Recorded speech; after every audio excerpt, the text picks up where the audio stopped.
fortune you can go and obtain. Anything you want, anything you need. Your mind's got the key ingredient, it's belief. They'll deceive with the negativity, but I just slide right by that energy. Even when you feel low, you can still go. Even when you feel slow, you can still go. Even when there's no hope, you can still go. I never answer to no, man, I still go. Go, go, go, go, go, go, go, go, go, go, go, go, go, go, go. Mikee P in for Ryan Anderson, who is on vacation here on the Gallop Out with Jackson Muniz, usual co-host of the Gallop Out. Jackson, I suggested that we do this show without Ryan this week because Tampa has a pretty big carryover we want to look at, and he needs some time off once in a while. So hey, here I am. He's had plenty of time off. He's been gone for like a week now. Ryan, you need to come back as soon as possible, man. So hurry up.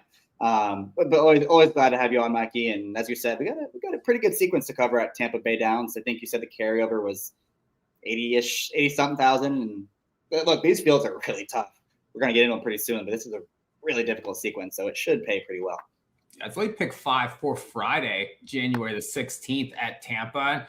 And we've been sort of following Tampa, you and I and Chris Couples, and some of these contests revolve around these Tampa races.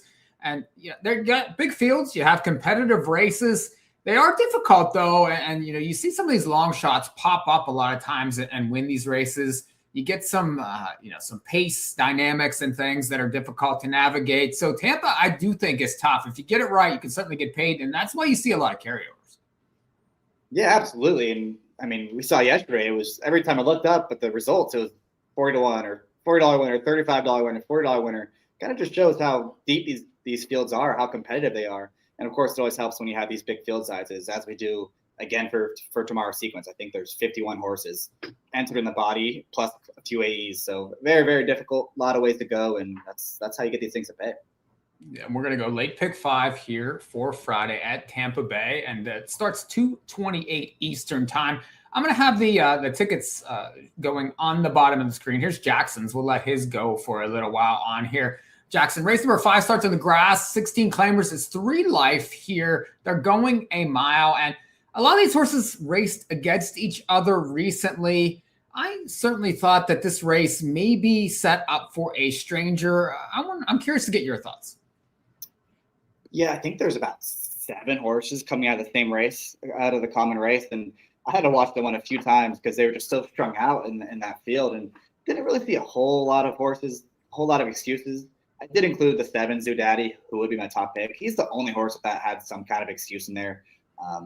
He was traveling next to the eventual winner. It looked like he had just as much horse and then kind of got stopped in the stretch. I will say he was 35-1 that day and also got a dream trip with a ton of pace, saved every inch of ground. So I don't want to lean on him too heavy. I don't necessarily trust him, but I do want to use him coming out of the race. If I'm going to use someone from that common race, he's 92 in the morning line. I'll use him. I'll use a 3 Standpoint. Just has gotten really good since coming to Tampa Bay Downs. 2 really good performances back-to-back, stepping up the class ladder. Really nice win last time. He also won from dead last into a pace that wasn't exactly flying. So he's the favorite. I feel like he's a must-use in here. I also use the 10, though, Juan Colorado. I feel like he has a chance to potentially be the best of speed in here. And we've been talking about Tampa Bay Downs, for the last couple weeks off air. Some of these turf races they just go really slow up front. Even when those races seem like they have a lot of speed in them, it seems like one horse makes the lead and then they all kind of just back off. So I'm hoping this is the horse that does that. Last time just seemed like a comeback race, against to play better, pressed a fast pace and folded. But he definitely has numbers that fit against this group. So want to give him a little look at a big price point of ones. Going to try to get by with just those 3 in this spot. Yeah, we're very similar, and I'll throw my ticket up there for a minute here. And, I agree on the 3. I agree on the 7. And you're right. I think the only horse I want coming out of that race is the 7, Zoodaddy. I definitely had trouble there in the stretch and was blocked. The rest of them, really, I couldn't find much of an excuse. So this one was off the bench there on December the 20th and certainly had missed time, had come off a win at Monmouth back for 10,000. I think got his bottoms at Monmouth for maidens there. But was 3-5 in that spot. Showed up on the grass and wasn't terrible. It was bred for the turf. You got hit at a bomb on top. So I do think that This one certainly fits versus these, but I want Strangers, and I agree on the 3. That's, a horse that steps up from numbers of 2 into this level, and belongs, comes off a nice win. Those last 2 races are very good, and probably one of those 2 efforts I do think win this race. And I thought the 5 could be used in here too. Tool Pusher, 9-2 morning line. Was racing at Tampa, was racing at Laurel. Tried Gulfstream last time on the synthetic, but has been facing much better. You had 17.5 claimers and finished 5th. Got a check at Gulfstream going 5.5. The prior Tampa line back in December was just, it was 90-1 in there against 1X. Well, I could forgive that start. I just think that the horse is in too tough, but that 67 number there fits very well versus this level. So I'm looking for Strangers. I wanted the 3, I wanted the 5, and then anything. The only horse out of the race, obviously, is the 7, Zoo Daddy, coming out of that December 20th race. So I thought it was one of those 3. I didn't really look at the 10 much, but you're right. Could be a little speedy. Barn finally got off the duck there, has 2 wins now at the meets. We'll see. This one stopped pretty bad last time, though, and that's usually a no bueno for me going back. When a horse stops that bad, I typically tend to ignore. But if Tampa can get away here and get away on the front, can certainly probably take them a long way. So that's going to kick off the pick 5. Jackson is a 3-7-10. I'm a 3-5-7 there to kick off pick 5 Friday at Tampa. Anything else on that race, Jackson? You ready to move on? You good? Go to race number 6, and we have straight 3s here. It's maiden 16,000s. They're going 5.5. Another tough field here. You have some first timers here, Jackson. Not exactly some killer pedigrees here. I mean, it's maiden 16,000 straight 3-year-olds. I see that you're just too deep on this ticket. So talk about the ones you like. Yeah, another difficult race in here. I am too deep. I would use a 6 on top. Critical Magic as my top pick in here. Slight class drop for this filly. I feel like she's kind of just been in tough situations her last couple of races. She's been chasing fast paces, been up on the lead, especially in those recent races. I think she got the best of the other speeds in there and just got run down late by horses that got better trips than her. So this class drop makes sense. She gets Lasix for the first time, gets in light for the first time. And I just think she's faster early on than these other horses in here. And, a lot of times with these lightly raced or with these low level maiden claimers going the 5.5, especially, you just want to be in front. You want to be in front, turning for home, and you can be very, very dangerous in those type of races. So going to use her on top, but I'm also going to use the 3 Fashion Mall for Kathleen O'Connell. And we had Jason Beam on a couple weeks ago for a different carryover. And one of the things we talked about a lot was how this barn was so cold leading up to that day. I think she was 0 for 25, I want to say, leading up to that day. Well, now the barn's 8 for 49. So they've been clicking on all cylinders the last couple of weeks. I think they're winning around 33% clip. So it's clear that the flip has been switched. I think they had a little hiccup with the barn as far as training goes and a bunch of scratches. So that's probably just what happened at that point. So want to use this horse, probably a live one from this barn. The little interesting 8-1. And I'm probably going to try to get by this race with just those 2.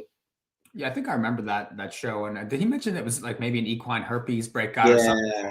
It's interruption in training. And typically a perennial leading trainer at Tampa there. And you see, like Jackson said, definitely breaking out now in here. So those horses have been live. Problem with this one is, the first timing record is just okay, about 10%. Uncle Chuck only has 50 starters so far, 3 first-time winners. So something to be said. But in this race, I don't know if any of that stuff is even on the table. I was going to try to single the 12 in here, Marla's Dream. 4-1 morning line here. And just, I liked the race last time. Had a couple turf races in New Jersey to start the career. Got a check first time out and then tried the Meadowlands and really that was no bueno there, but took money in both of those starts. Then got Lasix last time here on January 2nd. Got the dirt. Raced much better. If you watch that race, this horse was moving forward late. Now the winner had flown in there, but this horse was digging in late and, I had a decent gap between second and third, and then a big gap between third and fourth. I like to see that sometimes. I like to see that, okay, this horse was sort of the best of the rest in there. Now you look, and you get a lot of cheap speed in this race. You have horses like the 10 in here that have shown speed, the 7, the 6, all have shown speed and have gone backward. Well, this horse was going forward late last time in the stretch. And, I don't hate the post here. He should be able to navigate this field. It's only 5.5, so we'll see. Going to have to start that run earlier. But I just think that this one might be sitting on a win here, especially getting back to the dirt, second time Lasix. It's one of those horses that are probably supposed to move forward here. probably not going to get a better chance here to break the maiden here going for 16,000. I was just trying to key the 12. If the 13 draws in Crimson Red, that would be another one I might use in here. A couple starts at Colonial Presque Isle, raced okay to start the career. Took money last time at Presque Isle and ended up 5th there, but now adds Lasix. You get a surface switch. I just thought that there were maybe some things to like. And maybe you could check doubles too. That's another thing I know you like to do, Jackson, is check doubles, especially early in this pick 5. We could see who's taking action into a race like this where you have all these first timers and a lot of unknown quantities. I'm sure you're going to be watching that double pool. Yeah, definitely, especially for those, like you said, the first time starters. That's kind of the only info we're going to get going into that race if you're playing the pick 5. So definitely just take a little peek and see if there's anything unusual going on. Now, I just want your take on a couple of these others in here that we really didn't mention. What was your take on the one, Cajun Hottie? This one has some pretty fancy works coming in. You don't see any, you see the one gate work, but then the last 3 works are pretty swift here. You get an inside post, you get a jockey that had 2 mounts last year, but has a win in 2 seconds and 4 mounts so far this year. A first-time starter, 3-year-old filly here, breaking from the rail. Any thoughts on using this horse? If you saw that this horse was taking money in doubles and things, would you add to tickets? What's your thoughts on that one? Yeah, this is the one horse I would be looking at specifically in the doubles to see if she's taking a lot of money. I left her off for all the reasons you said. The jockey was a little interesting, doesn't usually get a lot of mounts. Rail going 5.5 in a full field is very, very difficult for any horse, much less the first-time starter. So I thought there were reasons to try to beat at a short price. But again, if you look at the doubles with 2 minutes to post in the 5th race, and this horse is a clear favorite in every single one of them, I think it's probably telling you this horse is pretty live. So be checking the toe on this horse for sure. Yeah, I think another horse that'll take money maybe is the 5. She's a mischief lady. You got 8-1 morning line. This horse adds Lasix, though. You get a little bit of a drop here. You get a rider switch to Camacho from the apprentice jockey. Was fractious last time in the gate. I mean, they obviously had some excuses. So maybe another one I could see as a B type, especially again if taking action.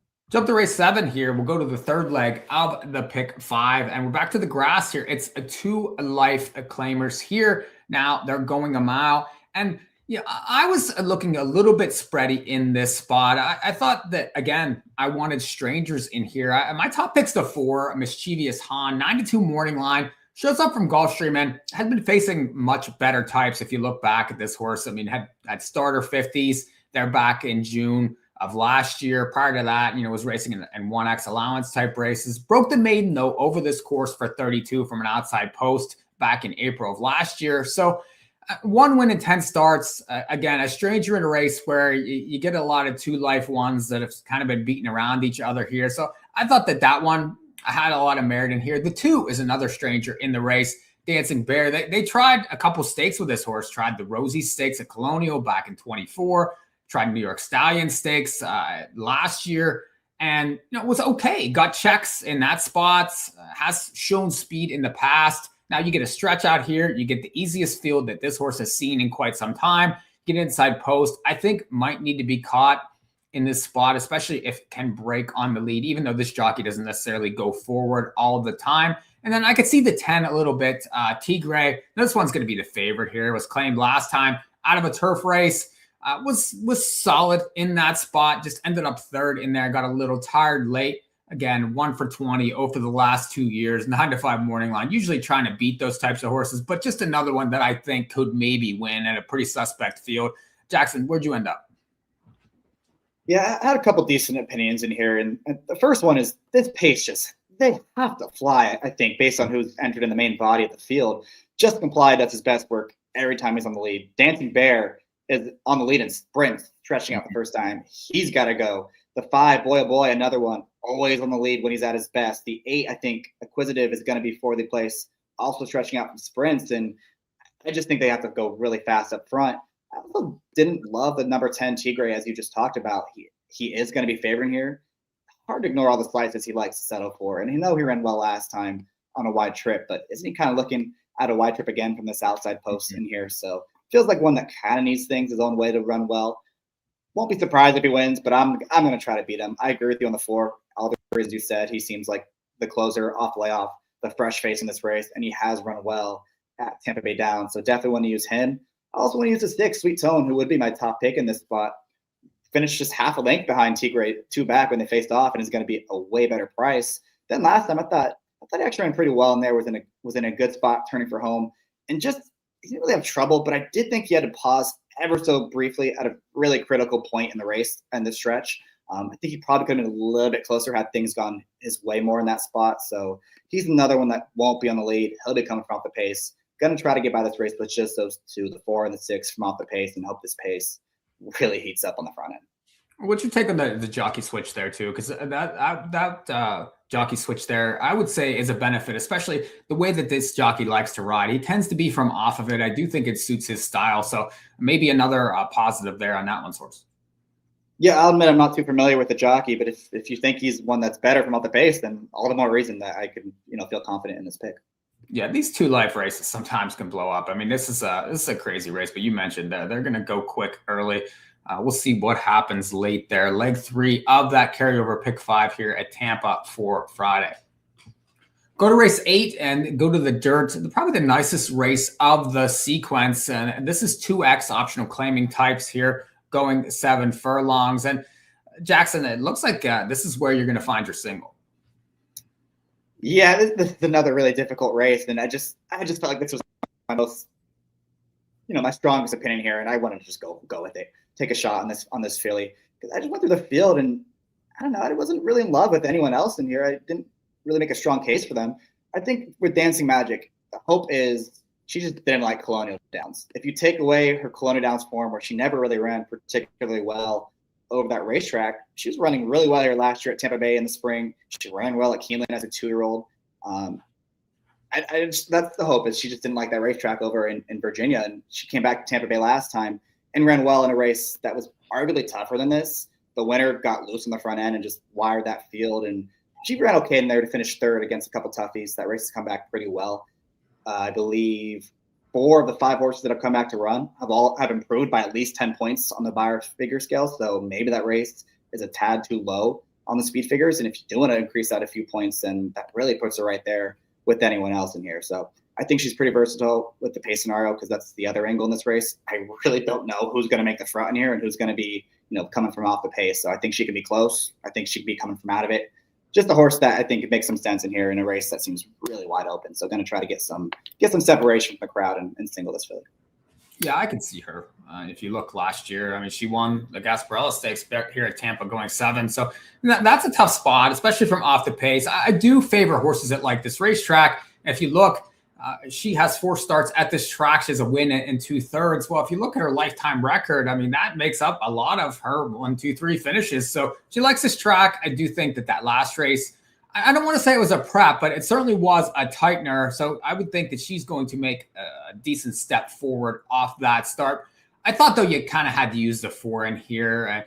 And it's Costa Alpha Miltina Anna, I guess, the horse. Maybe you can help me with this, Jackson. You might be better. You did it better than I could, that's for sure. Well, I just think that she comes out a really tough race. I mean, that 100 claimer back on December 24th with Factor Bella in there. I mean, that was a really, really nice race in there, that just way tougher than these horses here. I mean, and I just think that this is a better spot for this horse. Again, I like second off the bench. This horse has some back class, was racing in 2X kind of listed stakes type races last year.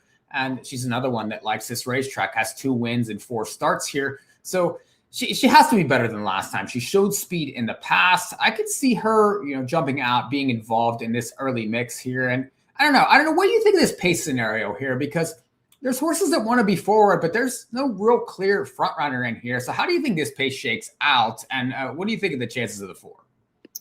Yeah, as far as the 4 goes, I feel like she's kind of the opposite of my top pick. I felt like she really liked Colonial Downs, because she has 2 buyers at Colonial that were 74, 75.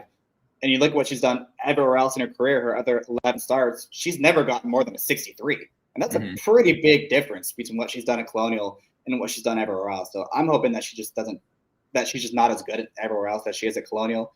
I do agree with you, though. I think she probably makes the front in here. I mean, it's tough to say who's going to make the lead. I guess it could be her. It could be the 2, maybe someone unexpected. They all have very similar styles in this race. So it does feel like someone's going to catch a flyer and be really, really aggressive early on, and that would be the horse that would be very dangerous.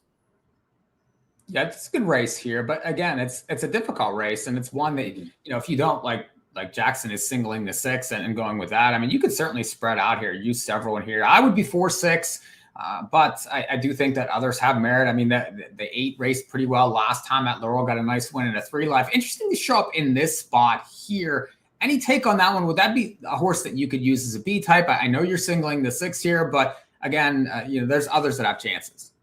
Yeah, if I was using Bs, the 8 would be one of them.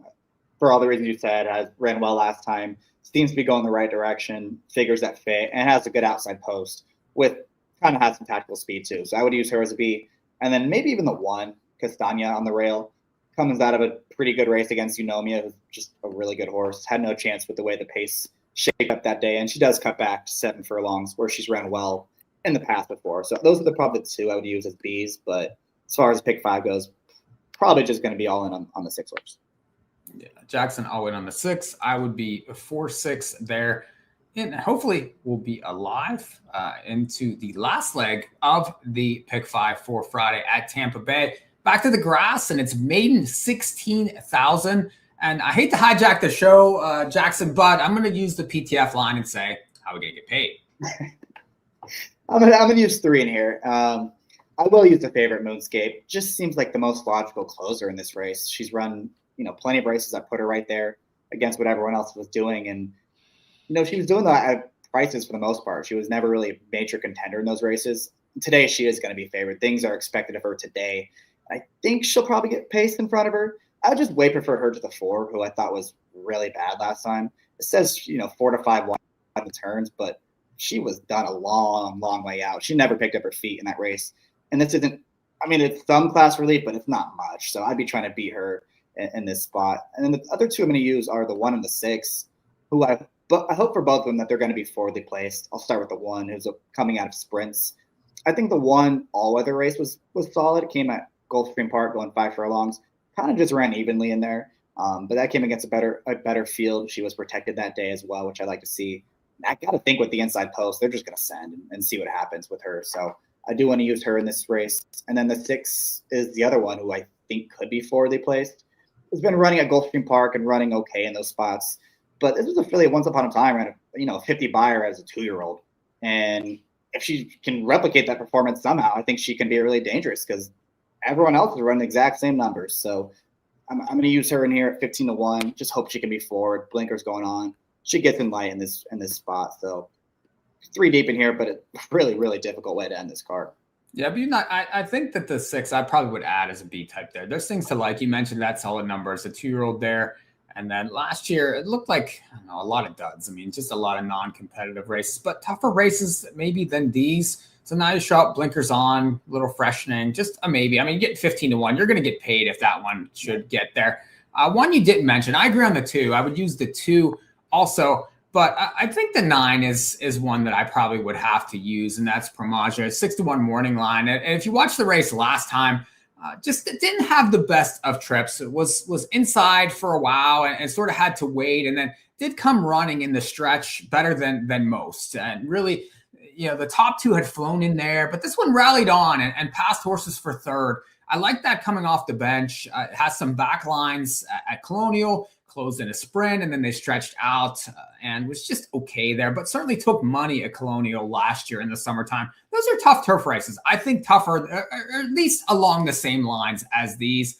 I like the jockey here that rides right back. And I just think that this one has possibilities in here. Now, it's going to need a trip, but all of these are going to need a trip. All things are going to need them for them to go their way to win this race. So there's really no standouts.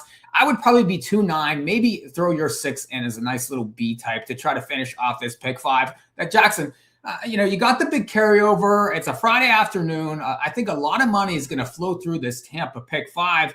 You have wide open 2 life, 3 life, maiden, 16 claiming type races. So you sort of have to zig and zag and try to find the right prices to get it right.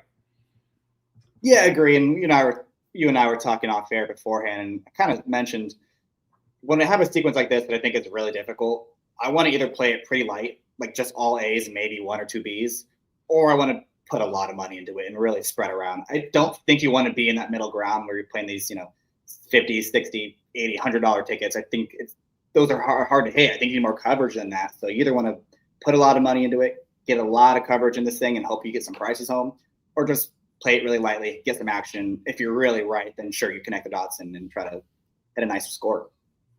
Yeah, and I think there's lots of scores to be had, and especially with some of these pick fives at Tampa. If you're paying attention to Tampa, you're certainly can cash some tickets and get some big prices there. You have turf racing, which we certainly enjoy for sure, and you got big fields. So the product is producing some huge payoffs, and it's so I think that you should be paying attention to some of these Tampa races if you're looking to play these big pick fives. So Jackson, pretty big weekend ahead. You have the Lecomte at Fairgrounds. The Derby preps are picking up. You have some contests. What sort of contest action you in on this weekend? I am playing the Lecomte one on Saturday over at Twin Spire, so excited for that. I think there's 13 races on Saturday, maybe 12. There's a lot. So it's going to be a long day. I think I might also play the Santa Anita one, and I'll be on track for that one. It depends, because I know it's mostly NHC seats, but if they get to a certain number, then it's going to be a Pegasus seat. I can't go to the NHC this year, so I'm going to only play if they get to that certain number. But Saturday's card at Santa Anita is also really good. It's Cal Cup Day. Every single race on Saturday I thought was wide open, so another really good card. And this weekend in general, I think is really good. There's a lot of good betting opportunities. Well, we'll be looking forward to. I think hopefully you can jump on with us for Inner Circle on Saturday. I haven't confirmed that yet, but we'll talk about that off air a little bit. And but always good to have you on the In the Money Media Network, and it's really nice that you guys could have me on here to substitute for Ryan. Hopefully, I know he's checking in right now. He said let's go. He's live, so he's sort of paying attention here. Hopefully from a beach somewhere. So I do appreciate you guys having me in and including me on your shows. And this has been awesome. I really appreciate having you guys on the network, and I look forward to having you all year long. Thanks, Mikey. Sounds good. For a production of In the Money Media, this has been a Gallop Out. Ryan will be back next week. Hopefully he's enjoying vacation. Enjoy Tampa's Pick 5. We'll see y'all next time.